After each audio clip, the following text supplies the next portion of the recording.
Hoje o Fluminense vai enfrentar o Curitiba pela 35ª rodada do Campeonato Brasileiro. Eu sei, a gente não tá nem aí pra esse jogo. Por um lado tem aquele sentimento, olha, se o Fluminense perder, o vascaíno vai chorar tanto essa noite.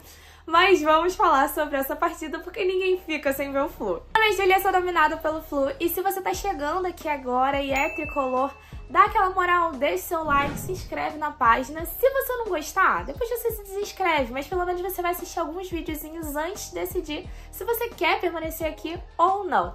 Mas enfim, vamos falar sobre essa partida. A real é que geral achou que o Diniz ia cagar pra competição depois da conquista da Libertadores, mas na verdade ele tem respeitado a competição e usado como uma preparação para o Mundial de Clubes. Então agora que a gente tem o retorno de jogadores suspensos, e, de certa forma, também machucados, né? O Felipe Melo já ficou disponível no banco, mas não entrou na última partida. É bem provável que esse time seja um pouco mais próximo do titular. Apesar, é claro, da saída do Samuel Xavier, que, enfim, tudo indica que a lesão não é muito grave, né? Já descartaram, inclusive, a possibilidade de ser um rompimento de ligamento, o que é muito positivo pra gente. Mas ele não entra nessa partida e deve ficar alguns bons jogos fora. Tomara que volte a tempo do Mundial.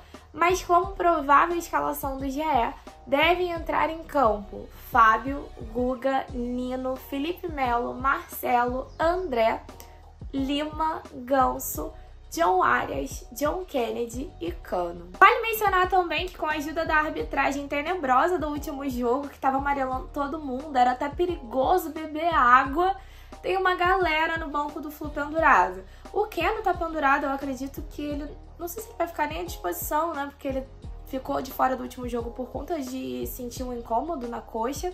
Mas tem uma lista aqui que eu vou ler, porque eu não gravei e, enfim, não vou gravar isso aqui. Mas Arias, David Braz, Diogo Barbosa, Ganso, Guga, Lelê, Léo Fernandes, Marlon e Martinelli estão pendurados.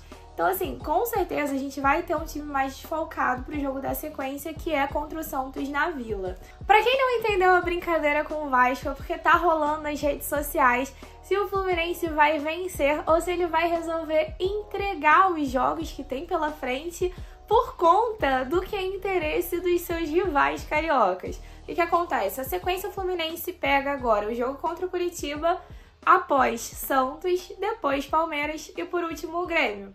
Os jogos entre Palmeiras e Grêmio são interessantes para os que estão disputando ali o campeonato lá em cima. Botafogo e Flamengo estão torcendo pelo Fluminense nesses últimos dois jogos para parar Palmeiras e Grêmio, que também tem chance de título. E esses dois jogos de agora, Curitiba e Santos, são do interesse do Vasco, que apesar de ter conseguido os 41 pontos, está ali na briga para não voltar para o Z4. Eu não fiz os cálculos matemáticos, mas pelo que eu entendi, o Curitiba precisa necessariamente vencer essa partida se não quiser ser rebaixado já nesse jogo. Então, assim, fica essa piada interna, né?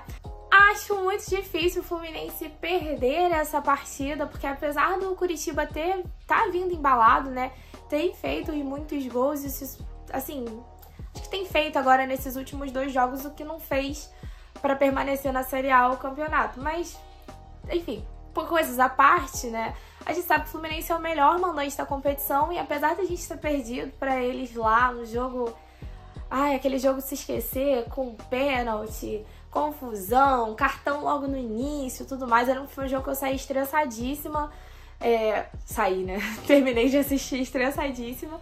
Mas a tendência agora é o Fluminense ganhar, até porque a gente tem visto uma postura diferente dentro de campo, né? Nós vimos alguns jogos no Brasileirão, perto ali da final, em que o Fluminense parecia estar jogando sem vontade e agora que não tá valendo mais nada, tá jogando a vera. Teve um bom desempenho contra o Flamengo e, nossa, jogou assim com garra demais contra o São Paulo. Então a tendência é estar muito mais pro Fluminense do que pro Curitiba. Mas se o Fluminense perder, vai ficar na cabeça, será que não foi por isso? Mas brincadeiras à parte, a partida vai ser no Maracanã às 9 horas da noite, horário péssimo para um sábado, eu sei. Mas é isso, falamos mais sobre esse jogo depois da partida. Saudações tricolores!